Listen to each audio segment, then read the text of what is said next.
Bismillahirrahmanirrahim. Alhamdulillahirabbil alamin. Allahumma shalli wa sallim wa barik ala sayyidina Muhammadin. Amma ba'du. Assalamualaikum warahmatullahi wabarakatuh. Teman-teman yang dirahmati Allah, alhamdulillah kita bersyukur malam hari ini kita diberi nikmat oleh Allah sehingga bisa berkumpul bersilaturahmi secara virtual dalam program kita yaitu ngaji pekanan Safinatun Najah. Mudah-mudahan apa yang kita pelajari jadi ilmu yang bermanfaat sekaligus jadi tambahan amal ibadah kita di akhirat.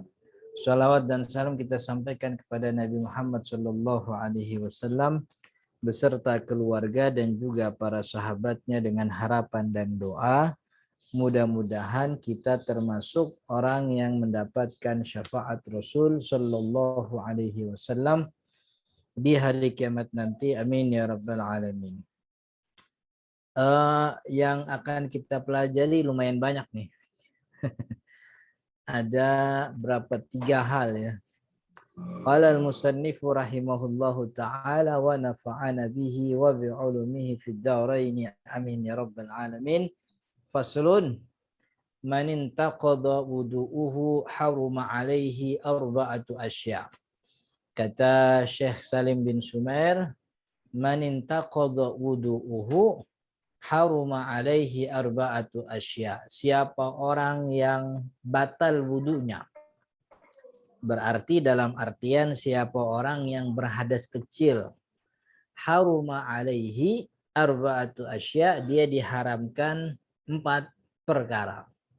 Diharamkan melakukan 4 perkara. Yang diharamkan bagi orang yang tidak berwudu atau berhadas kecil, pertama as-salatu, yaitu salat, wat tawafu, dan juga tawaf. Jadi tawaf harus disyaratkan orang yang sudah berwudu. Tapi sa'i enggak tuh, karena tawaf sama sa'i beda. Artinya kalau orang sa'i tanpa wudu sah itu. Dan orang yang haid pun juga boleh itu sa'i, karena mas'a itu bukan bagian dari Masjidil Haram, dia di luar Masjidil Haram, cuman memang temboknya aja yang nempel gitu, tapi dia bukan bagian dari masjid. Yang diharamkan bagi orang yang batal wudunya atau berhadas kecil 4 perkara. Pertama sholat, jelas sholat nggak boleh. Tawaf juga nggak boleh, karena tawaf itu sama seperti sholat kedudukannya. Illa ayyubaha fihil kalamu, katanya gitu. Jadi tawaf itu adalah sholat, cuman dia adalah sholat yang boleh berbicara. Artinya hukum-hukum yang ada pada sholat itu terjadi pada tawaf. Syaratnya, kemudian wudunya dan seterusnya, menutup auratnya dan seterusnya. Wa masul mushafi, menyentuh mushaf nggak boleh. Orang kalau belum wudu menyentuh mushaf, begitu. Termasuk mushaf yang ada kulitnya.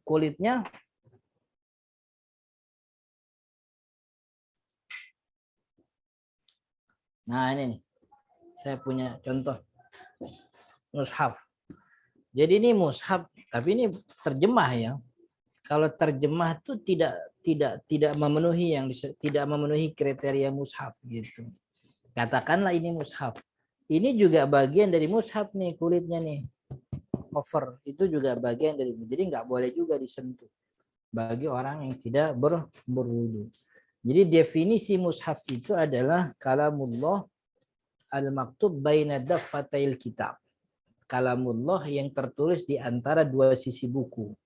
Artinya kalau ada kalamullah, ayat Al-Quran tertulis dalam lembaran-lembaran, itu tidak dikatakan mushaf. Definisi mushaf itu ya berbentuk buku itu. Sedangkan yang lembaran itu tidak dikatakan sebagai mushaf. Termasuk Al-Quran terjemah. Ya, Al-Quran terjemah itu tidak dikatakan sebagai mushaf. Jadi mushaf itu memang murni kalamullah. Termasuk kitab tafsir itu sudah tidak lagi dikatakan mushaf.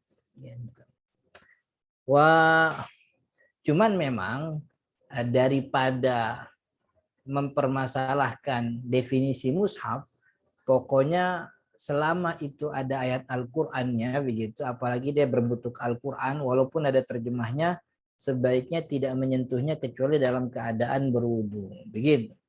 Wa hamluhu, dan juga membawanya. Jadi megang sama bawanya enggak. Itu 4 hal yang diharamkan bagi orang yang tidak dalam keadaan berwudu atau berhadas kecil. Ini lanjut satu lagi.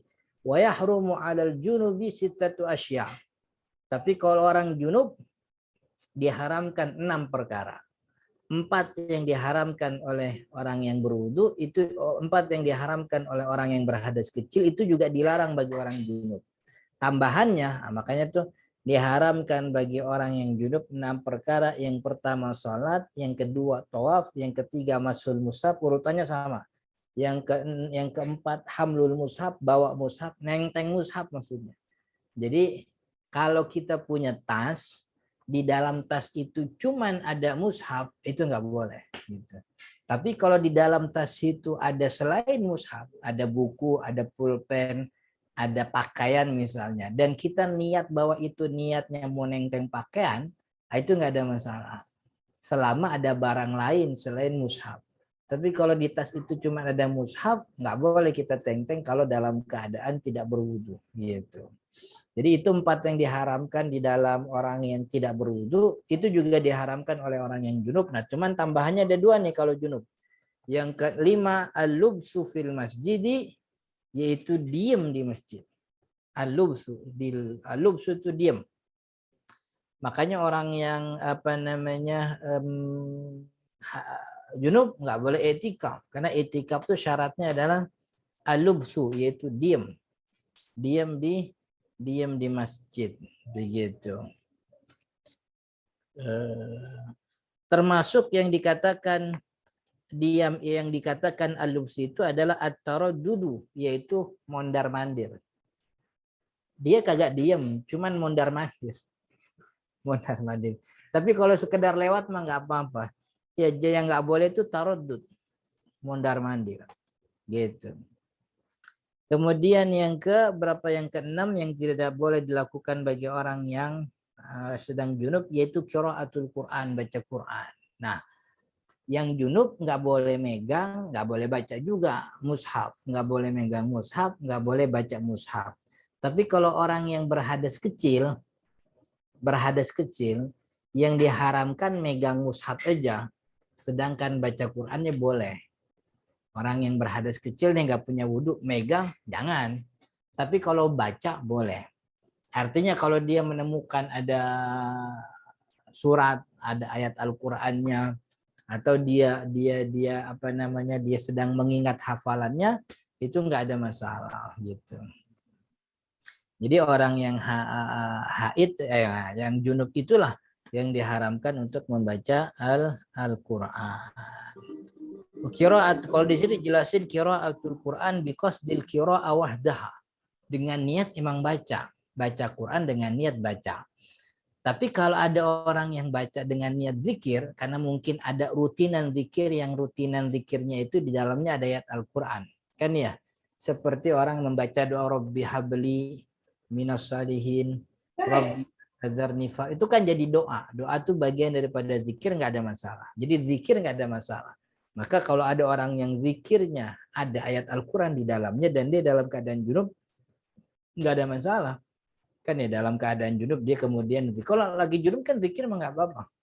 Subhanallah, Masya Allah, Astagfirullah, itu dalam maksud zikir. Tapi kalau baca Al-Quran memang maksudnya baca begitu, itu yang dilarang begitu. Itu yang dilarang oleh orang yang junub 6. Kemudian yang wayahrumu bil haidi, dia larang bagi orang yang haid ada 10. Jadi 6 yang tadi disebut ditambah 4 lagi. Kalau urutannya sama tuh, pertama as-salatu wat tawafu wa masul mushafi, salat, tawaf, memegang mushaf, wa hamluhu, membawa mushaf, wa lubthu fil masjidi, diam di dalam masjid. Orang haid nggak boleh. Orang haid nggak boleh masuk masjid. Sekarang saya lihat ada begitu banyak beberapa perempuan haid disebut boleh masuk masjid, diam di dalam masjid. Saya belum nemu ya pendapat itu dari kalangan ulama 4 mazhab begitu ya.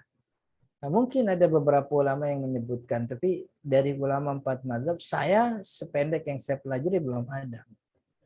Tapi itu populer sekarang. Dalam arti banyak beberapa perempuan yang mengatakan boleh masuk masjid walaupun ada. Dan itu pernah disebutkan oleh beberapa asatid dan ustazah itu. Cuman saya nggak nemu. Saya nggak tahu, nggak nemu itu. Makanya saya agak bingung juga sebenarnya. Tapi yang kami pelajari, perempuan yang dalam keadaan haid tidak boleh masuk masjid. Saya dulu di pesantren itu kelas 2, sejak kelas 1 SMA, 2 sampai 3 SMA, itu kita nggak punya kelas. Jadi kelas kita ada di masjid.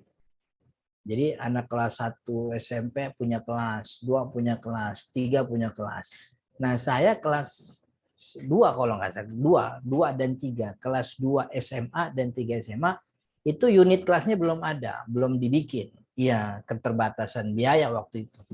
Akhirnya masjid itu jadi kelas kita. Jadi di area depan tuh kelas 2, area belakang kelas 3 begitu. Nah, kemudian dibikin hijab.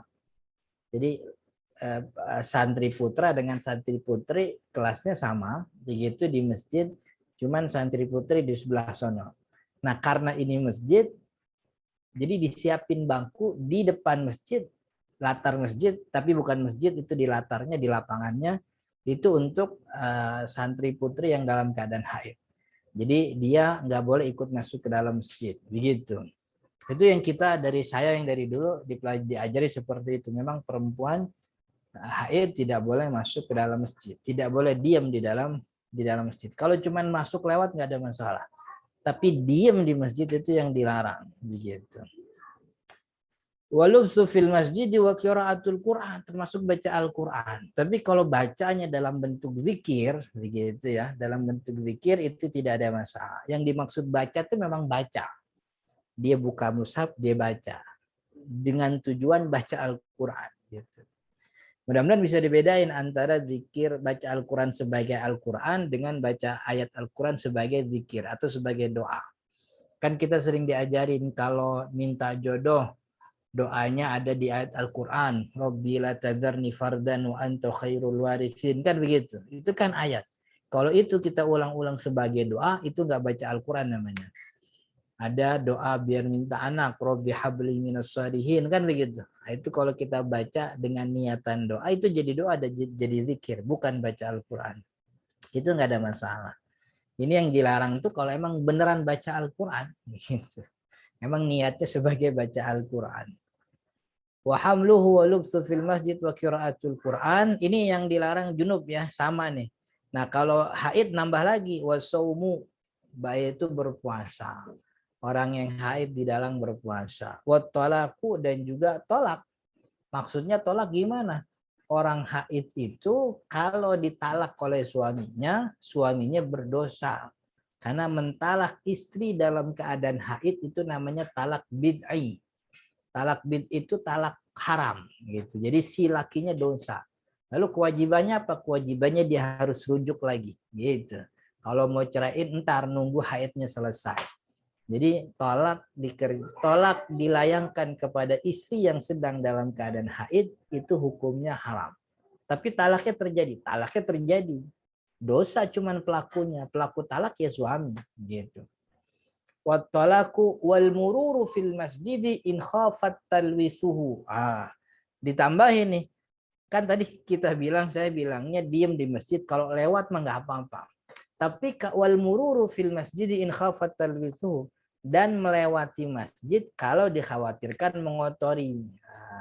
Berjalan di masjid, ngelewatin masjid, jadi dia lagi jalan di depan masjid ada yang hajatan, jalan ditutup. Akhirnya yang bisa dia lewatin tuh masuk pintu utara masjid, keluar pintu selatan. Boleh nggak? Boleh kalau cuma lewat.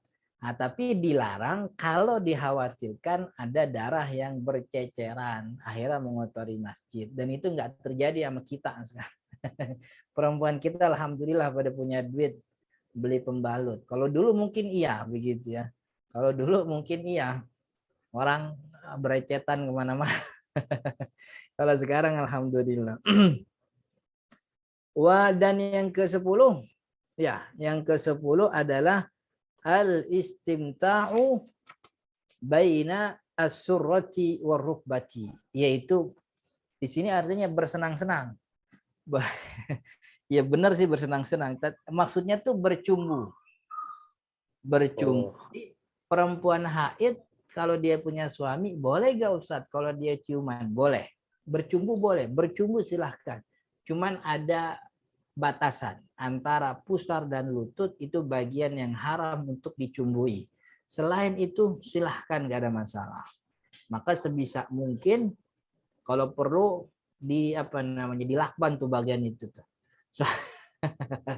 Soalnya kalau dibolehin yang lain lama-lama ngerembet kemana-mana tuh. Makanya biar nggak ngerembet dilem tuh, dilakban, biar nggak kena keharam.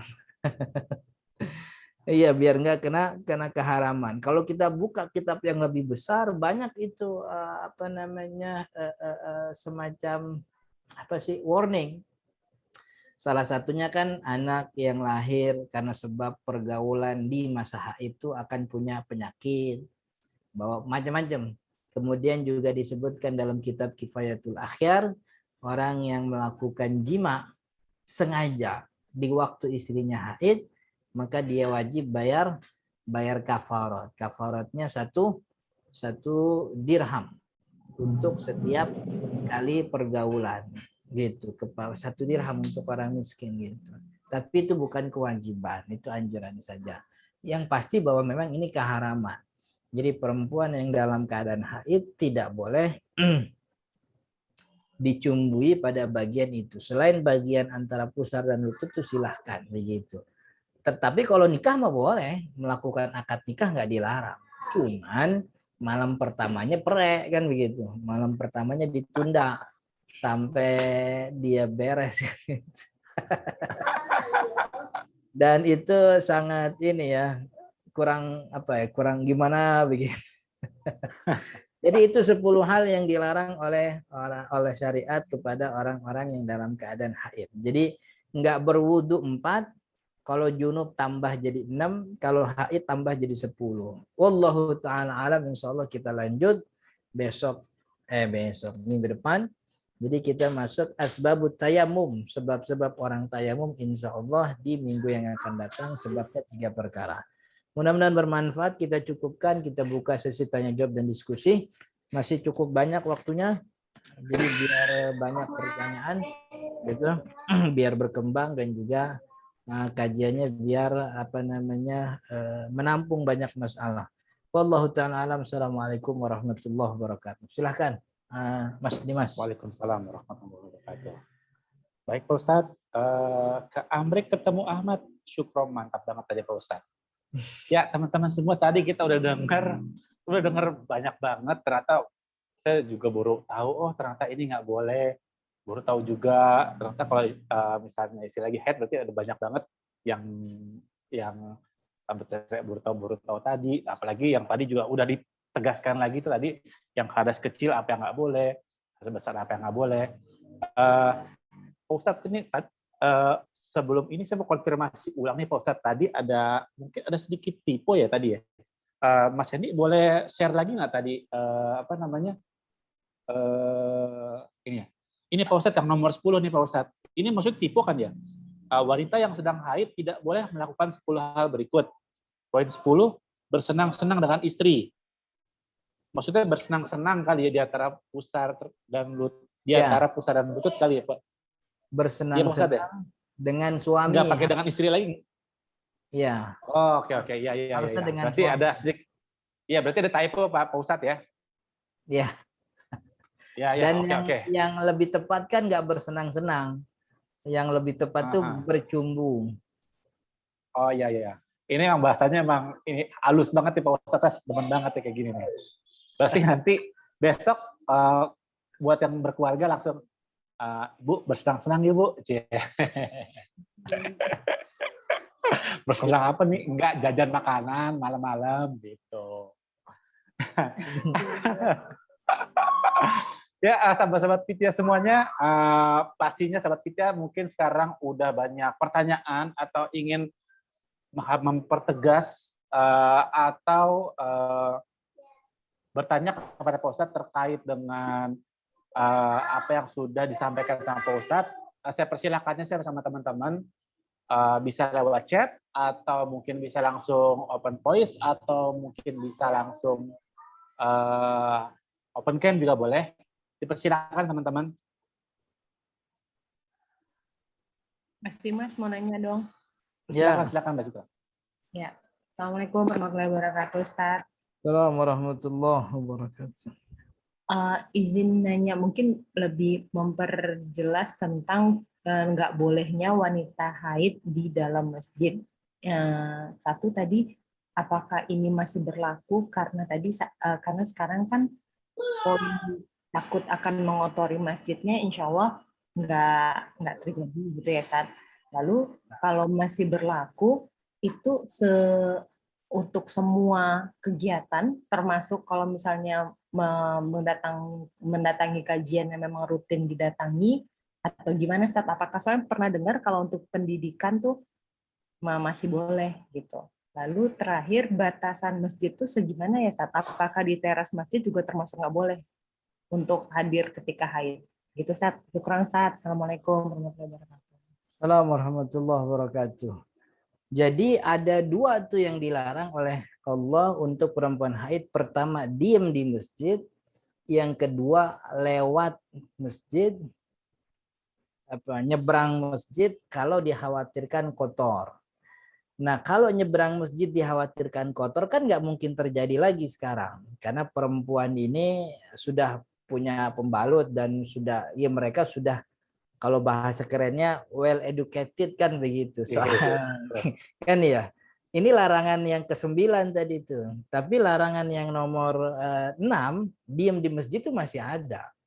Jadi diam di masjid itu memang dilarang bagi perempuan haid dalam saya belum pernah menemukan ada pengecualian bahwa kalau pendidikan boleh, kalau ini boleh. Enggak, pokoknya diam di dalam masjid itu dilarang dalam syariat begitu. Bagi perempuan haid, apapun alasannya, termasuk pengajian, termasuk pendidikan, termasuk sosial, apapun itu. Maka kalau memang dia bisa melakukan kegiatan itu di luar masjid, maka lakukan di luar masjid. Seperti tadi saya contohin, dulu ketika kita di pesantren kita nggak punya kelas kita tuh masjid, di depan teras masjid itu di lapangannya dikasih bangku khusus untuk santri putri yang memang dalam keadaan haid begitu. Jadi untuk menghindari dia di dalam masjid. Nah, lalu batasan masjid mana? Batasan masjid itu adalah tempat sujudnya masjid, termasuk teras. Jadi memang sederhana nih kalau dijelaskan dalam kitab fikih, yaitu teras di depan tiang masjid itu masih masjid. Jadi kan biasa masjid ada tiang. Di depan tiang tuh ada teras tuh. Kadang semeter, kadang 2 meter kan itu. Itu teras, walaupun tidak ada atapnya, itu masjid, tempat sujud. Tempat sujud tuh juga masjid yang diharamkan orang haid, orang junub masuk situ. Jadi teras tuh masih bagian masjid. Nah, lapangan di luar masjid, maksudnya di depan teras masjid kan ada lapangan parkir atau mungkin orang dagang. Walaupun masih di area masjid, itu bukan masjid di mana orang dilarang masuk orang junub. Jadi yang dilarang itu adalah tempat sujudnya aja. Tempat sujud gitu. Yaitu tempat sujud itu masjid utama dan juga teras di luar masjid gitu. Yang itu dibatasi dengan keramik biasanya begitu. Sedangkan setelah itu walaupun tanahnya masih tanah wakaf masjid, tapi kan tidak digunakan untuk tempat sujud, tapi digunakan untuk parkir. Ada yang digunakan untuk WC, ada yang digunakan untuk tempat wudhu gitu. Jadi selama itu digunakan untuk masjid, tempat sujud, itulah yang diharamkan perempuan diam di situ begitu. Tadi ya saya menyebutnya bahwa memang ini mungkin keterbatasan referensi saya saya belum menemukan pengecualian untuk itu. Karena larangan orang haid masuk masjid itu sama sebagaimana larangan junub masuk masjid. Jadi larangannya tuh bukan gara-gara kotor mengotori, tapi memang mereka berhadas besar. Orang-orang yang berhadas besar itu dia dilarang untuk mencederai kehormatan masjid. Karena masjid ini tanah mulia, punya kehormatan. Kehormatannya mesti dijaga. Salah satunya penjagaan itu dengan melarang orang-orang yang berhadas besar untuk masuk masjid. Gitu. Kalau itu makanya tadi dua beda tuh. Pertama diam di masjid, yang kedua lewat. Kalau lewat itu masih boleh kan gitu. Yang penting kagak mengotori. Tapi diam di masjid itu nggak ada pengecualian. Begitu. Mudah-mudahan cukup itu, Mbak Citra. Ya, Mbak Citra. Mudah-mudahan cukup. Jazakumullah khair, Ustaz. Cukup, Ustaz. Ya. Pak Ustadz berarti mempertegas lagi nih Pak Ustadz. Berarti kalau hitungannya berarti tempat sujud ya Pak Ustadz ya. Berarti kalau misalkan seringkali kita ketemu nih Pak Ustadz ya. Masjid yang mungkin bersebelahan atau mungkin hampir satu bangunan dengan aula masjid Pak Ustadz. Jadi bisa diadain sama hajatan gitu. Berarti itu sama sekali nggak apa-apa Pak Ustadz ya. Kalau misalnya hajatan mungkin di aulanya. Jadi iya. Itu jadi yang menentukan mana tempat sujud mana bukan tuh nazir. Nazir tuh kalau sekarang wali masjid. Atau kita mungkin nyebutnya DKM begitu. DKM itulah yang jadi wali masjid. Dia yang menentukan mana tempat sujud, mana bukan tempat sujud. Bisa saja tempat sujud aja di lantai 2. Maka inilah yang jadi tempat haram orang junub gitu. Tapi lantai dasar bukan tempat sujud. Artinya memang tidak diperuntukkan sebagai tempat sujud, diperuntukkan jadi tempat sujud dalam keadaan darurat saja. Artinya ketika itu ruang utama tidak memenuhi begitu. Ini memang adjustment ulama kontemporer sekarang sebenarnya gitu. Karena melihat bentuk masjid yang bertingkat-tingkat. Karena dulu kan masjid rata aja begitu. Tanah masjid ya rata gitu, nggak ada atas, nggak ada bawah. Maka ketika disebut masjid, ya itu yang nempel tanah itu. Nah, cuman kan ada pembaharuan sekarang di mana masjid bertingkat-tingkat kan begitu. Bahkan di beberapa gedung juga ada yang membuat masjid di lantai sekian, bawah yang nempel tanah begitu sama yang atas kan udah bukan masjid lagi. Maka adjustment-nya dari para ulama kontemporer melihat bahwa yang masjid itu yang diharamkan orang untuk yang diharamkan junub untuk diam di situ adalah masjid. Masjid itu tempat di mana memang diperuntukkan untuk sujud, untuk sholat, begitu. Oke? Ustaz, makasih Ustaz. Teman-teman lain silakan kalau misalnya ada pertanyaan. Bisa langsung chat atau langsung tanyakan ke Pak Ustadz.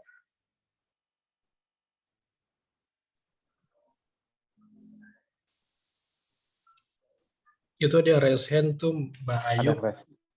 Silakan Mbak Ayu. Ya, baik, makasih. Assalamualaikum warahmatullahi wabarakatuh.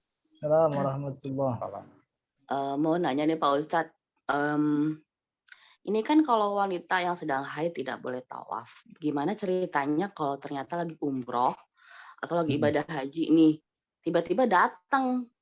Nah, kita nggak bisa ini dong menyelesaikan ibadah itu gimana ya Pak Ustadz ya? Tanda tanya besar saya gimana ya. Kalau jadi nggak dapat pahala umroh atau hajinya gitu.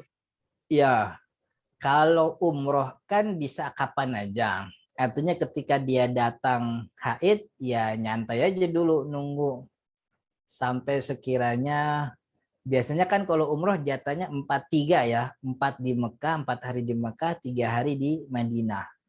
Jadi beberapa mutawif yang detail itu ngasih tahu gitu, Bapak, Ibu, kita nyampe Mekah dulu gitu, kita nyampe Madinah dulu. Jadi karena kita nyampe Madinah berarti kita 3 hari dulu di Madinah baru. Orang yang haid kan mikir ya biasanya haid tanggal sekian begitu. Insya Allah masih bisa dapat di Mekah udah suci gitu. beberapa mutawif menyarankan untuk minum pil penahan haid gitu, agar apa namanya, agar bisa melakukan ibadah umroh. Ini pertama umroh gitu ya, umroh. Jadi dalam hal ini minum pil penahan haid aslinya memang dimakruhkan karena dia merubah sistem datang bulan yang sudah normal, itu dimakruhkan, tapi ini diperlukan agar ibadahnya bisa berjalan. Haji juga sama, memang dianjurkan begitu. Sebenarnya kalau haji kan yang namanya tawaf yang rukun cuma satu ya. Yang rukun itu tawaf ifadah. Tawaf ifadah itu tawaf tanggal 10. Jadi habis wukuf tanggal 9, habis maghrib orang-orang udah berangkat, habis isya biasanya berangkat ke Muzdalifah, dari Muzdalifah lewat tengah malam kemudian dia ke Mina, di Mina lontar jamarat itu udah pagi. Nah, dari lontar jumroh Aqabah itu baru kemudian tawaf ifadah tanggal 10. Di sini lebaran haji, orang-orang haji wajib tawaf ifadah. Nah, ini yang rukun nih. Kalau memang dia dalam keadaan haid, kan nggak boleh tuh masuk Masjidil Haram. Maka tawaf ifadahnya ditunda. Sampai kapan? Sampai selesai haidnya dia wajib tawaf ifadah. Jadi kalau wukuf yang tanggal 9 di Padang Arafah itu nggak boleh ditunda, harus tanggal 9 dari mulai ba'da zuhur sampai tengah malam. Gitu. Itu apa namanya? Harus tanggal. Kalau tawaf ifadah nggak ada masalah kalau ditunda karena uzur ya, karena uzur haid. Jadi haidnya apa namanya, haidnya ditungguin karena kan dia punya ini nih, punya apa istilahnya, punya ancang-ancang. Nanti dia berangkat dari Mekah ke Madinah tanggal sekian, atau dari Mekah langsung jeda pulang Indonesia tanggal sekian. Jadi haid biasanya 3 hari, biasanya 4 hari, masih bisa dapat gitu. Jadi kalau tawaf ifadah memang itu rukun, tapi rukunnya kalau emang haid dari hari itu nggak mesti tanggal 10, dia bisa ditunda. Cuman konsekuensinya ya dia nggak boleh keluar tanah haram dulu, di situ dulu sampai haidnya selesai baru dia tawaf ifadah. Habis tawaf ifadah dia cukur apa namanya, dia cukur rambut, sa'i, kemudian selesai gitu. Maka yang paling bagus itu yaitu tadi minum pil penahan haid. Cuman kan karena kebanyakan jemaah haji kita udah pada tua ya gitu ya. Udah baki, udah baki. Baki itu apa? Baki itu kalau yang udah kagak haid lagi tuh. Jadi nggak usah dibilangin minum pil penahan haid karena emang udah pada baki semua. Gitu. Cuman kan ada nih perempuan-perempuan yang muda yang masih haid, itu dipesan. Jadi kalau sekiranya bakal keluar darahnya tanggal sekian, sebaiknya minum agar nggak keluar, tertunda begitu. Kalau emang nggak bisa dicegah keluar juga, ya berarti nanti ditungguin aja. Kalau wukufnya kan nggak ada masalah. Ini loh apa namanya, tawaf ifadahnya. Jadi tawaf ifadahnya ditunda sampai kapan? Sampai selesai haid. Selesainya tanggal 13, ya 13 nggak apa-apa. Selesai tanggal 14, tanggal 14 tawaf ifadah. Jadi itu yang rukun gitu. Jadi tawaf dalam ibadah haji itu yang rukun tawaf ifadah. Sedangkan tawaf wada itu hukumnya sunnah. Nah, itu. Tawaf umroh yang baru nyampe Mekah itu tawaf umroh tergantung dia udah umroh apa belum sebelumnya. Kalau dia belum umroh ya umrohnya jadi wajib. Tapi kalau dia udah umroh sebelumnya umrohnya jadi sunnah. Gitu. Oke? Oke, Pak Ustadz, terima kasih. Terima kasih Cahyo. Sekali lagi kami ingatkan kepada teman-teman semua, langsung aja bertanya kepada Pak Ustadz. Bisa raise hand, bisa langsung chat, atau bisa langsung bertanya. Nah, sambil menunggu, Pak Ustadz berarti mau konfirmasi ulang nih Pak Ustadz nih. Terkait dengan cover mushaf tadi, berarti kalau misalnya membaca dalam bentuk Quran digital di handphone, berarti kalau misalnya berhadas kecil itu tidak masalah Pak Ustadz ya? Apa gimana Pak Ustadz? Iya, nggak ada masalah. Harus tetap nggak ada masalah ya? Ya. Terima kasih. Pertama karena emang mushaf di Android itu bukan mushaf gitu. Jadi dia tidak memenuhi kriteria mushaf. Jadi itu nggak ada masalah kita buka tutup. Dan soal membacanya kan kalau dia tidak berhadas besar nggak apa-apa. Kalau cuman nggak punya wudhu nggak apa-apa baca Al-Quran gitu. Oke. Oke, baik, Pak Ustadz, terima kasih. Assalamualaikum Mas Dimas. Mas Prima duluan aja. Udah resen duluan. Silakan Mas Prima. Enggak, monggo Mas Hendy aja Enggak, duluan. mau Mas Prima. Saya tuh nyariin resen di mana sih? Ikonnya saya nggak ketemu. Mau duluan. Astagfirullah. Ahwan. Ustaz, Assalamualaikum Mas Dimas. Assalamualaikum. Assalamualaikum warahmatullahi. Ustaz, Afwan, saya tanya Ustaz. Saya itu kan rada suka panahan gitu ya Ustaz ceritanya Ustaz. Ya. Waktu itu tuh pernah diajarin sama guru-guru kami sebelumnya gitu, sama Ustaz Nurmandi, terus termasuk sama Habib Qori. Ada waktu itu di-mention sama beliau itu mengenai hadisnya dari Abu Hurairah Ustaz. Ini afwan ya Ustaz, Ana cuma mengquote, Ana malu mengquote hadis sama Ustaz. Maksud Ana dari situ kaitannya dengan panahan, Rasulullah SAW itu bilang belajar manahlah kalian, jarak antara dua target panahan itu ada sebagian dari taman-taman surga gitu Ustaz. Punten Ustaz. Nah, sebagian dari taman surga itu di situ juga dikaitkan waktu kami belajar itu bahwa ulama zaman dulu itu ketika mereka mau berlatih panahan sampai ke tempat panahan di lapangan panahan nih, mereka sholat sunnah dulu 2 rakaat. Sehingga yang mau saya tanya itu adalah arahnya adalah itu kami semua itu ketika memasuki tempat panahan itu selalu kami menghimbau sama semua orang untuk memuliakan tempat itu sama seperti memuliakan masjid Ustaz. Jadi Habib Qori itu bilang apa yang tidak kita lakukan di masjid nggak kita lakukan di sini. Kita nggak ngomong kasar, kita nggak gibah, nggak ngeludah. Kalau pipis ya saya rasa sih nggak ada orang pipis ya di tempat latihan panah. Cuma maksudnya ya saking memuliakan karena kami tempat latihan juga ada yang pohon gitu Ustaz. Jadi maksudnya emang benar-benar kayak lapangan kayak hutan gitu, bukan hutan sih ya.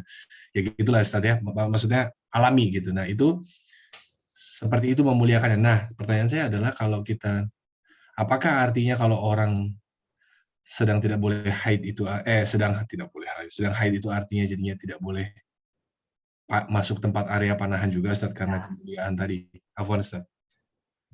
Jazakallah khairan Ustaz. Assalamualaikum warahmatullahi wabarakatuh. Assalamualaikum warahmatullahi wabarakatuh. Jadi apa yang dimaksud oleh sang ustadz itu bukan lapangan panah itu bukan masjid secara hakiki. Jadi secara maknawi. Maknanya semakna dengan masjid, tapi dia bukan masjid secara hakikat, maka hukum-hukum yang terikat dengan masjid, yaitu dilarang perempuan haid, tidak berlaku begitu. Tapi maksudnya kan sebenarnya ingin mengangkat ruh dan spirit orang memuliakan masjid sebagaimana orang memuliakan tempat latihan itu. Karena dia melakukan latihan yang mungkin dianggap sebagai olahraga terpilih dari Nabi Muhammad SAW. Dan buat saya sah-sah saja. Jadi satu sisi memang tidak bisa dikatakan itu sebagai masjid karena memang bukan masjid. Tapi di satu sisi membawa spirit menghormati masjid kepada tempat-tempat yang memang dinilai mulia, kan itu juga dianjurkan begitu. Di tempat pendidikan, di tempat belajar, di tempat orang berkumpul, itu kan juga sama. Ada adab yang memang perlu kita jaga, lebih-lebih dalam menjalankan ibadah begitu. Jadi artinya itu bukan masjid secara hakiki. Yang dimaksud itu adalah menimbulkan spirit kita dalam menghormati masjid, kita bawa dalam lapangan tersebut. Tapi hukum-hukum yang terikat dengan masjid tidak berlaku di lapangan latihan tersebut. Begitu. Masya Allah. Siap Ustaz. Jazakallah khairan. Siap Ustaz. Tenang saya Ustaz jadinya. Lega maksudnya. Ya. Jazakallah khair ya Ustaz. Ya. Afwan Ustaz Hendy, Ana mengambil gilirannya. Tafadhol, Ana turun tangan bagaimana sih? Oh, udah ya. Syukron. Makasih Mas Prima, Mas Dimas. Ustadz izin nanya, ada 2 pertanyaan. Ya. Pertama, pertanyaan sejuta umat sih sebenarnya pasti akan berulang-ulang terus.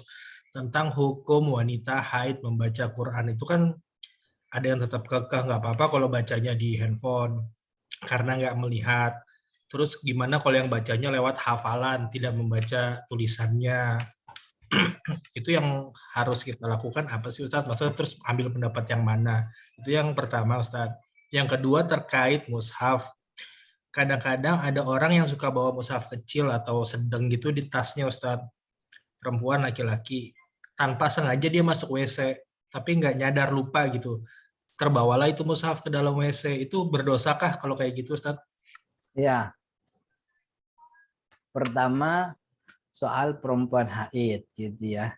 Jadi dari 4 mazhab yang kita tahu, yang kita banyak pakai pendapatnya, seluruhnya sepakat wanita haid itu tidak boleh membaca Al-Quran dalam rangka membaca Al-Quran gitu. Akan tetapi kalau mereka baca Al-Quran dalam bentuk zikir, sebagaimana orang punya wiridan dan dalam wiridan itu di dalamnya ada ayat Al-Quran, itu tidak ada masalah begitu. Nah, yang jadi masalah baca Al-Quran itu bagian daripada zikir atau bukan. Kan kalau dia adalah, kalau ngikutin Imam Malik ya, kalau ngikutin Imam Malik, bagi orang yang punya hafalan dan dikhawatirkan hafalannya hilang, dia niatkan mengulang hafalannya itu sebagai zikir gitu. Dia niat mengulang hafalannya sebagai zikir, dan karena ini mengulang, maka dia tidak boleh nambah hafalan, karena kalau nambah berarti dia baca Al-Quran begitu. Kalau dalam pandangan mazhab Imam Syafi'i kan memang rada ketat ya. Jangankan baca, imroruhu fil qalbi. Imroruhu fil qalbi itu Indonesianya apa ya? Menjalankan ayat itu di dalam hati. Jadi hatinya Ngebatin tuh ya Ustadz, ngebatin gitu ya? Ya, ngebatin, tapi ngebatin baca Al-Quran. Itu juga kata Imam Nawawi nggak boleh. Jadi kan ini lanjutan daripada kata la yamassuhu illal mutahharun gitu. Dan ada teks hadis Nabi Muhammad yang mengatakan la yaqra'ul Qur'anu gimana ayat hadisnya saya lupa begitu. Inilah uhillul Qur'ana li haidin wa li junubin. Saya tidak halalkan Al-Qur'an untuk dibaca bagi orang haid dan junub begitu. Yaitu karena tadi jangan sampai kita mencederai. Maka dari pandangan-pandangan ulama ada pertama boleh baca Al-Qur'an untuk zikir. Ini semua ulama tahu, sepakat ini. Jadi membacanya sebagai bentuk zikir atau doa. Yang kedua tadi pandangan Imam Malik yaitu mengulang hafalan bagi yang punya hafalan. Maka yang tidak punya kebutuhan itu tidak perlu membaca atau tidak perlu mengulang-ulang ayat Al-Quran. Terlebih lagi kan ibadah di luar ritual bagi perempuan haid kan masih lebih banyak. Menyiapkan sejadah buat suami, anak-anak sholat, menyiapkan pengajian, menyiapkan anaknya berangkat ke pengajian juga itu bagian daripada ibadah gitu ya. Jadi seluruh ulama sepakat baca Al-Quran tidak boleh bagi haid kecuali dalam rangka zikir. Satu lagi pandangan Imam Malik bahwa mengulang hafalan itu dibolehkan bagi yang memang khawatir hafalannya hilang untuk sekedar mengulang saja tidak menambah hafalannya. Itu yang pertama. Kemudian yang kedua yaitu soal apa tadi? Bawa mushaf di dalam tas terus nggak sengaja masuk WC. Iya. Pertama bahwa mushaf itu kan dilarang bagi orang yang tidak berwudu, begitu ya. Maka kalau sudah tahu dia tidak berwudu, jangan bawa mushaf. Kecuali memang mushafnya berada pada kantong tas yang di dalam itu ada benda lain. Jadi nentengnya itu makanya tuh bukan untuk bawa mushaf, tapi bawa benda yang lain, nggak ada masalah. Lalu kalau dia masuk ke dalam kamar mandi dan dia mau mushaf, sebahagian ulama memakruhkan, tidak mengharamkan itu. Artinya ia kemakruhan tidak berdosa, tapi sangat tidak beradab karena ada lafzul jalalah. Ada kalimat Allah yang dibawa ke tempat tidak terhormat dan itu tidak layak. Jadi sebahagian ulama mengatakan ini kemakruhan. Ada yang sampai mengharamkan, tapi kebanyakannya memakruhkan. Sebagaimana kita juga memakai cincin yang ada tulisan Allahnya atau memakai kaos, baju yang ada lafzul jalalahnya, itu juga dimakruhkan untuk membawa benda-benda tersebut ke dalam kamar mandi. Begitu. Jadi hukumnya dimakruhkan. Maka sebisa mungkin begitu ya, kita punya punya penghormatan yang tinggi terhadap Al-Quran. Salah satunya jangan dibawa serampangan gitu. Jangan asal bawa. Maksudnya begitu. Oke?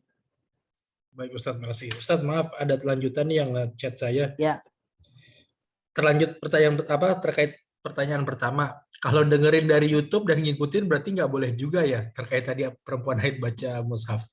Kalau dengerin doang mah nggak apa-apa. Oh, Tapi kalau yang nggak bolehnya berarti ya Ustadz ya? ngikutinya yang kagak boleh gitu. Kalau tibang dengerin mah boleh, nggak apa-apa. Oke Ustadz, syukran. Terima kasih Mas Dimas dan Ustadz atas jawabannya. Terima kasih Mas Hendy. Ya, sahabat kita yang lain, ada yang mau tanya kembali, silakan. Pak Ustadz, ini ada satu pertanyaan nih, Pak Ustadz, mungkin saya doang yang nggak tahu kali Pak Ustadz ya. Sebenarnya perbedaan utama masjid dan musola itu beda jauh nggak sih Pak Ustadz? Terus kalau misalnya beda jauh, apakah sebenarnya yang dilarang di masjid itu bisa dilakukan, yang diharamkan di masjid dilakukan di musola itu boleh? Itu aja Pak Ustadz. Terima kasih. Jadi untuk tahu bedanya masjid sama musola, kita definisikan dulu masjid. Jadi definisi masjid yang kita pelajari itu, yang saya dapat bahwa masjid itu adalah kullu buq'atin 'alal ardi tuhayya'u lis-salawatil khamsi wa afraza tariqahu. Setiap tempat di atas muka bumi yang memang disiapkan untuk sholat 5 waktu dan jalannya dibuka. Di atas muka bumi, artinya di atas bumi maksudnya ya bukan dia kagak terbang begitu. Dia di atas, artinya yang di kapal laut tuh kagak tuh. Dia memang di atas muka bumi ada spot tanah, kemudian disiapkan untuk sholat 5 waktu. Disiapkan tuh berarti ada sajadahnya, ada mic-nya buat azan, kemudian ada jadwal imamnya dan seterusnya. Kemudian afroza tariqahu, dan jalannya dibuka, aksesnya dibuka buat siapa aja. Maka kalau 3 ini terpenuhi, hukumnya masjid. Gitu. Kira-kira musola 3 ini terpenuhi nggak? Terpenuhi. 3 ini terpenuhi nih. Jadi nama musola itu cuman kita doang yang namain. Aslinya dia adalah masjid dalam pandangan syariat. Jadi kita yang membedakan masjid dengan musola dengan pembedaan skala. Jadi kalau skalanya besar masjid, kalau kecil musola. Padahal hukumnya masjid-masjid juga dalam syariat. Pokoknya dia adalah dikhususkan untuk sholat 5 waktu dan jalannya dibuka untuk umum. Begitu. Ya, tentu kan ada syarat yang selanjutnya tuh, yaitu tanahnya diwakafkan. Tapi syarat tanah diwakafkan ini diperdebatkan oleh ulama. Yang penting 3 tadi, di atas tanah disiapkan sholat 5 waktu, disiapkan untuk sholat gitu. Walaupun kemudian pada akhirnya beberapa waktu sholat kagak ada yang sholat, tapi memang tempat itu dikhususkan untuk sholat, nggak ada masalah begitu. Dan jalannya dibuka. Maka apapun namanya, musola, langgar, surau, apalagi itu zawiyah, macam-macam. Kalau dia memenuhi kriteria tadi, disiapkan sholat dan jalannya dibuka, dia masjid. Tapi kalau tidak memenuhi kriteria tadi, walaupun namanya masjid, gitu, tapi jalannya ditutup, nggak bisa diakses oleh siapapun. Bisa akses cuma anak cucunya doang. Nah, berarti itu bukan masjid. Itu namanya aula keluarga kan. Jadi bukan, walaupun namanya masjid. Jadi masjid dalam pandangan syariat itu ya tadi, tempatnya dikhususkan untuk sholat 5 waktu dan jalannya dibuka. Walaupun nggak dipakai buat Jumatan. Jadi nggak ada syarat kalau masjid itu harus dipakai Jumatan. Gitu. Itu hukum masjid. Maka karena ini masjid, hukum pada masjid berlaku tuh musola. Jadi orang masuk musola tahiyatul masjid. Kan yang namain musola kita doang. Aslinya dalam syariat itu masjid. Gitu. Kemudian haid nggak boleh diem di musola. Kemudian apalagi itikaf sah di musola. Karena apa namanya, itu hukumnya hukum masjid, walaupun kita nyebutnya musola begitu. Oh, oke. Tercerahkan, alhamdulillah, syukur Pak Ustadz. Pak Ustadz, ini ada pertanyaan kembali nih. Ingin tanya, apa sih Pak Ustadz hukumnya menceraikan istri yang sedang hamil, Pak Ustadz? Menceraikan istri yang sedang hamil ya sah-sah saja, tidak ada larangan. Jadi ada yang namanya talak sunni dengan talak bid'ai. Talak bid'ai itu adalah talak sunni itu talak yang sah. Artinya talak di waktu yang dibolehkan. Nah, talak bid'i adalah talak yang dijatuhkan di waktu yang dilarang, tapi talaknya tetap sah. Talak yang dilarang itu pertama talak ketika haid, begitu. Talak di masa suci yang sudah digauli, begitu. Ketiga, talak 3 dalam satu tempat, dalam satu waktu sekaligus. Itu 3 yang dilarang. Jadi talak di masa haid, talak di masa suci yang ketika itu sudah digauli, gitu. Kemudian talak 3 sekaligus satu waktu. Ini 3 talak yang dilarang. Kalau 3 ini dilakukan, talaknya sah, tapi si pelakunya tuh lakinya berdosa, gitu. Selain 3 ini, talak sah-sah saja, nggak ada masalah. Ya tentu kan hukum asli talak kan khilaful aula, sebaiknya tidak, gitu. Tapi kalau dilakukan ya nggak ada dosa, gitu. Oke? Berarti istilahnya lebih berdosa menceraikan istri pada saat hamil ketimbang menceraikan istri pada saat haid dong, Pak Ustadz ya? Nggak berdosa kalau lagi hamil. Kan kalau lagi hamil kan tidak 3-3 itu. Jadi yang haram kan 3 tuh. Lagi hamil kan nggak masuk dalam kategori ini. Iya, ya. Iya, Mas ya. Cuman kan secara ini ya, kita nyebutnya asas kepatutan. Secara syariat tidak ada masalah. Tapi bagi sosial kita itu tidak patut itu. Dan itu dia akan menjadi musuh bersama perempuan seluruh Indonesia. Karena dia akan kan ya dia dimusuhi itu. Secara syariat enggak. Sama sebagaimana orang sholat begitu hanya memakai 1 potong kain sarung. Secara syariat kan sah, tapi kan tidak patut begitu. Tidak patut. Asas kepatutannya tidak terjadi. Talak dengan tulisan, langsung WhatsApp ke orangnya. Secara syariat kan sah, tapi itu tidak patut. Tidak, itu syar'i, tapi tidak patut begitu. Ya, jadi norma apa istilahnya? Ya norma Indonesia tidak mengizinkan itu begitu. Oke. Ya, syukur. Makasih Pak Ustadz. Sahabat Fitya, ini saya buka pertanyaan terakhir.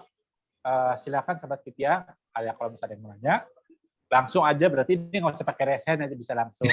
Mas Prima tuh udah resen tuh. Langsung aja, pertanyaan langsung ke Pak Ustadz. Silakan, monggo. Oke, Ustadz, Afwan, Ustadz, ini pertanyaan dari orang-orang dengan keimanan lemah ini, Ustadz. Karena kan harusnya Sabina wa Atona ya. Cuma saya tuh pengen tanya, Ustadz, menurut Ustadz, kira-kira hikmahnya kok dilarang cerai ketika lagi istri itu lagi haid itu apa ya, Ustadz? Saya tuh dari tadi mencoba untuk apa ya kira-kira ya, kenapa kok jadi saya tahu sih pertanyaannya salah, makanya saya tadi udah kasih disclaimer dulu, Ustadz, ini pertanyaan iman lemah. Tapi kira-kira kalau menurut Ustadz apa hikmahnya ya, Ustadz? Terus ini yang pertama, Ustadz. Terus yang kedua tadi yang soal masjid, Ustadz. Saya pernah dengar jawaban ini sebelum, kayaknya jangan-jangan dari Ustadz juga sih.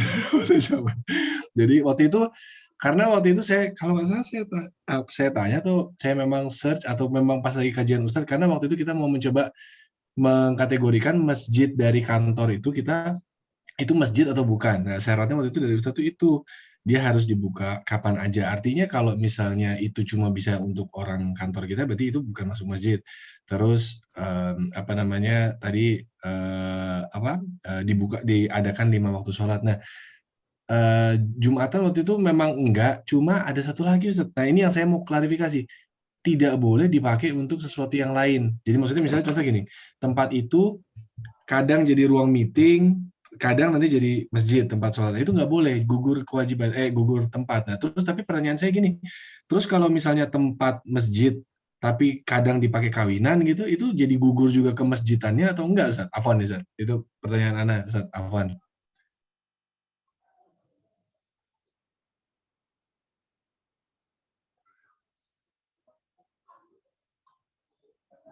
Assalamualaikum Pak Ustadz, masih on Pak Ustadz? Iya, Mungkin masih. ada ya. Ya, tadi belum nyampe pertanyaannya gimana tentang masjid di kantor tuh ya. Ya, nggak gini Ustaz. Jadi 2 syarat yang Ustadz tadi sebutkan awal itu saya aware. Jadi kita waktu itu mau pengen tahu nih kalau masjid di kantor itu bisa dikatain masjid apa enggak. Yang pertama aksesnya harus kebuka. Jadi kalau cuma orang kantor yang bisa ngakses itu berarti bukan masjid. Terus dia ngadain sholat 5 waktu. Nah, cuma saya kok waktu itu ingat saya ada yang ketiga Ustadz. Ini afwan Ustadz, mohon dikoreksi. Yaitu tempat itu nggak boleh dipakai untuk hal yang lain. Contohnya misalnya tempat itu sebenarnya ada satu space, itu sebenarnya dipakai untuk meeting, misalnya. Tapi nanti kalau waktu sholat dipakai tempat sholat gitu. Jadi kayak serbaguna. Nah itu nggak boleh disebut masjid. Tapi terus pertanyaan saya jadinya juga sekalian gini, Ustaz, kalau memang itu masjid, tapi dipakai kawinan gitu misalnya. Nah itu apakah gugur juga jadi status tempat itu sebagai masjid atau enggak gitu, Ustaz? Jadi pertanyaannya 2, Ustaz. Yang pertama tadi yang soal, apa namanya, apa tadi pertanyaan pertama saya? Astagfirullahaladzim. Sebentar. Pertanyaan pertama saya tadi Hikmah hikmah. cerai. Kenapa kok nggak boleh untuk cerai ketika lagi haid, Ustaz? Afwan, Ustaz. Iya, yang pertama saya juga belum nemu ya alasan kenapa dilarang. Jadi kan itu kasusnya kepada Sayyidina Ibnu Umar.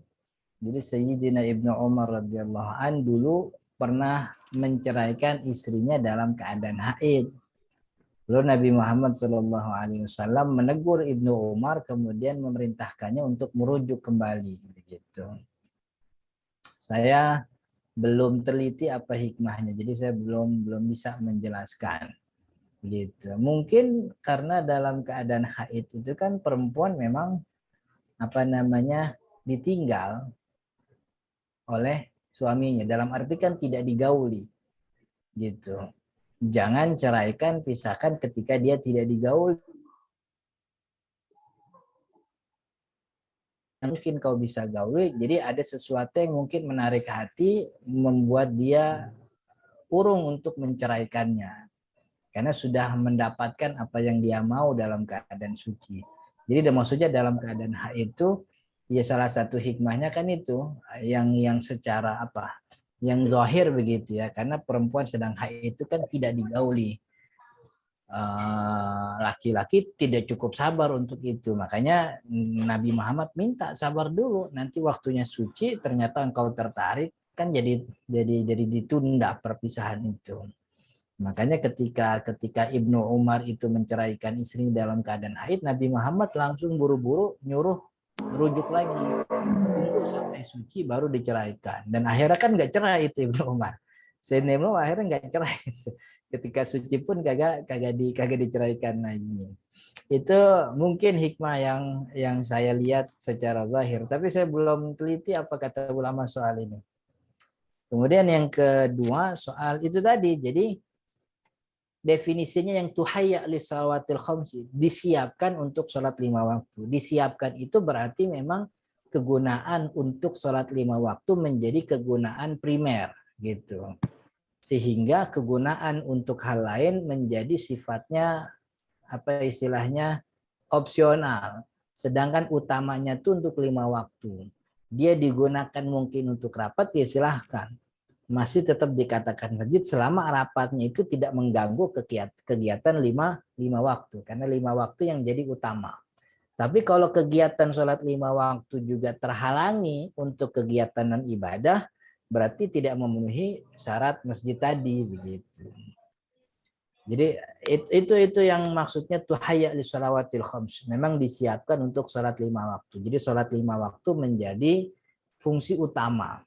maka fungsi yang lain tidak boleh mengalahkan fungsi utama. Ketika fungsi utama 5 waktu ini ternyata dibatalkan karena ada kegiatan lain selain 5 waktu, berarti syarat itu gugur, syarat itu nggak ada. Berarti hilang itu nama masjid di situ. Tapi 5 waktu tetap dijalankan dan kemudian diisi dengan kegiatan dan nggak ada masalah. Karena yang penting 5 waktu utama. Dan Nabi Muhammad pun dalam sejarahnya menjadikan masjid untuk berbagai fungsi. Muhammad menjadikan masjid sebagai tempat akad nikah, iya. Nabi Muhammad menjadikan masjid sebagai tempat pendidikan, iya. Ahlus Sufa itu kan belajarnya di Masjid Nabawi, kan ya, Ahlus Sufa. Orang-orang pojokan masjid gitu. Kemudian Nabi Muhammad menjadikan masjid sebagai tempat menerima tamu. Nabi Muhammad menjadikan masjid sebagai tempat pengobatan. Ya, waktu terjadi peperangan, Nabi Muhammad mengobati tawanan itu di masjid. Jadi memang fungsi masjid yang utama 5 waktu tidak berarti nggak boleh dipakai buat yang lain. Boleh dipakai buat yang lain, cuman sifatnya tidak boleh menghalangi kegiatan utama 5 waktu. Begitu. Oke? Siap Ustaz, Masya Allah, jazakallah khair Ustaz. Jelas sekali Ustaz. Oke, Mas Dimas ada lagi? Udah cukup Pak Ustadz. Alhamdulillah sudah 1 jam juga sudah kita melewati untuk Rabu Ngobras ini. Pertama terima kasih buat Pak Ustadz untuk waktunya, dan juga teman-teman buat waktunya yang bisa dipersiapkan untuk sama-sama belajar nih. Buat semuanya, buat teman-teman sahabat Fitya semua, seluruh rangkaian kajian ini juga sekali lagi kami informasikan bisa langsung disaksikan di via YouTube. Khusus untuk sesi hari ini kita akan sedikit pengeditan dan kurang lebih beberapa hari ke depan juga bisa langsung disaksikan di YouTube Fitya Masa. Karena waktu juga sudah pukul jam 9 lewat, sudah 1 jam sudah berlalu, kita tutup untuk kajian Rabu ini, dan untuk penutupnya kami persilakan Pak Ustadz. Ya, kita baca surat Al-Fatihah. Mudah-mudahan apa yang kita kerjakan diberikan keberkahan oleh Allah. Ilmu yang kita pelajari jadi manfaat. Kita semua dengan keberkahan ilmu diberikan kemudahan untuk segala urusan kita, dan juga dikabulkan hajat kita dunia dan akhirat. Al-Fatihah. A'udzu billahi minasyaitonir rajim. Bismillahirrahmanirrahim. Alhamdulillahirabbil alamin. Arrahmanir rahim. Maliki yaumiddin. Iyyaka na'budu wa iyyaka nasta'in. Ihdinas siratal mustaqim. Siratal ladzina an'amta 'alaihim ghairil maghdubi 'alaihim waladdallin. Amin. Allahumma shalli 'ala sayyidina Muhammad wa 'ala ali sayyidina Muhammad. Allahumma ighfir lana dhunubana wa liwalidina warhamhum kama rabbawna shighara. Allahumma anfa'na bima 'allamtana wa 'allimna ma yanfa'una warzuqna 'ilman nafi'an warzuqna fahman sahihan fid din ya rabbal alamin. Allahumma ij'al jam'ana hadza jam'an marhuma waj'al tafarruqana min ba'da hadza tafarruqan ma'suma. Wa sallallahu ala sayyidina Muhammadin wa ala alihi wasallam. Walhamdulillahi rabbil alamin.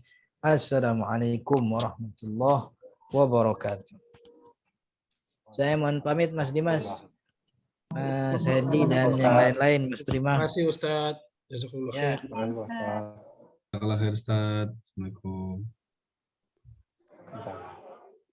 Sahabat Fitya yang dirindukan Allah, sekali lagi terima kasih atas luangan waktunya untuk bisa ikutin sesi kajian hari ini sampai habis. Sekali lagi, semua sesi untuk belajar kitab Safinatul juga bisa disaksikan di Fitya Masa. Kemudian dan yang belum untuk follow Fitya, silakan bisa langsung follow di Instagram Fitya Masa. Dan karena sebentar lagi itu adalah Hari Raya Kurban, kemudian kami setelah Fitya Masa juga memfasilitasi buat sahabat Fitya yang mau berkurban di lokasi ada di Gaza, tepi barat, Al-Quds, dan Turki, bisa langsung menyumbangkan di poster yang teman-teman atau sahabat Fitya bisa saksikan di screen. Mungkin nanti untuk detailnya apabila berminat juga bisa langsung dimintakan ke DM atau tanyalah message di Fitya Masa di Instagram, atau juga bisa langsung tanya ke kita. Jadi ini ada detail untuk lokasi kurban. Silakan Mas Hendy kalau misal mau ditayangin.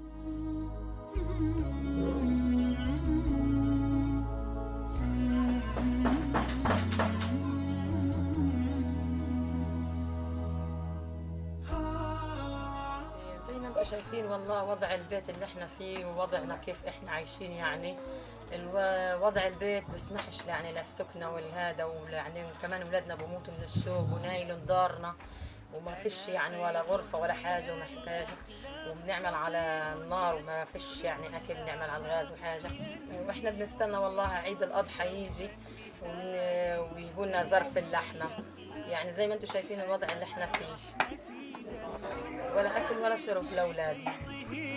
حدق وبي نفع وإنصاف وقلب لين نضاق هو الإيمان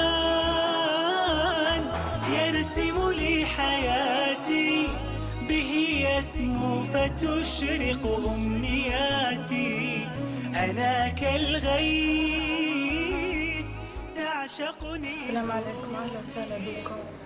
والله إحنا وضعنا الاقتصادي صعب وبنستنى بعيد الأضحى عشان يجينا كيلو لحمة وأطبخ للأولاد وجوزي مريض عنده غضروف في الركبة. وضعنا الاقتصادي وبيتنا يعني من زينجو وبيتنا وضعه صعب. وضعنا الاقتصادي صعب وجوزي ما بيشتغل عشان الركبة عنده. يعني بنفرح لما يجينا بنستنى عيد الأضحى من العيد للعيد لما بيجينا اللحمة عشان أطبخ للأولاد وطعمين.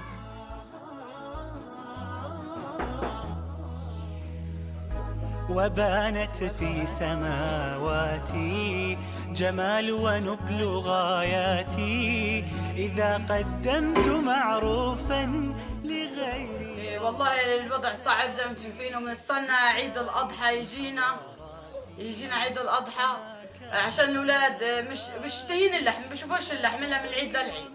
ويعني نتمنى كيس اللحم إنه الأولاد في العيد يشوفوه، يعني نتمنى من أهل الخير. هو الإيمان يرسم لي حياتي. بسم الله الرحمن الرحيم. لن ينال الله لحومها ولا دماؤها ولكن يناله التقوى منكم. الأضحية أعظم ما يتقرب به العبد إلى الله سبحانه وتعالى، فهي طعمة لكل فقير وإغاثة لكل محتاج، شعيرة الأنبياء وقربة الصالحين، وفرحة بكل بيت، وسنة عن المصطفى صلى الله عليه وسلم.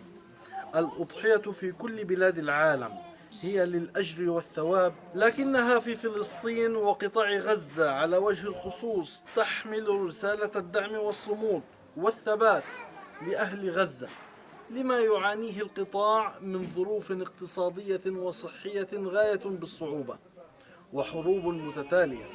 اجعل أضحيتك لغزة أضحيتك أجر لك وثبات له. تشبهها صفاتي.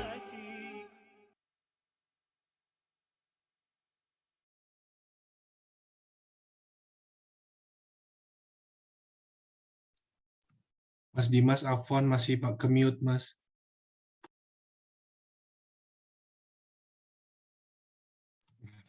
Masih ke mute, brother. Afwan. Oh, masih. Maaf. Terima kasih Mas Hendy. Semoga buat teman-teman yang udah punya rencana buat berkurban sapi 5, kambing 7, mungkin lokasi-lokasi tadi yang teman-teman bisa saksikan bisa jadi salah satu opsi pilihan untuk berkurban. Nah, untuk posternya bisa teman-teman lihat dan mungkin bisa nanti kalau misalnya untuk detailnya bisa langsung tanyakan ke kami baik via Instagram maupun via DM. Silakan aja, feel free aja. Dan akhir kata saya Dimas mewakili dari Piti Amasa. Mohon maaf kalau tidak ada salah kata, salah ucapan maupun yang membuat kurang sedap lah istilah kurang lebih gitu ya. Nah, di akhir ini saya juga terakhir terima kasih buat teman-teman panitia dan teman-teman sahabat-sahabat kita yang udah meluangkan waktunya. Dan di akhir sesi kajian hari ini izinkanlah tadi saya habis buka pakai pantun, saya tutup pakai pantun juga nih biar aktual nih. Beli mobil Avanza sama permen sama Ciki di Ciletuh. Wassalamualaikum warahmatullahi wabarakatuh. Waalaikumsalam warahmatullahi wabarakatuh. Waalaikumsalam.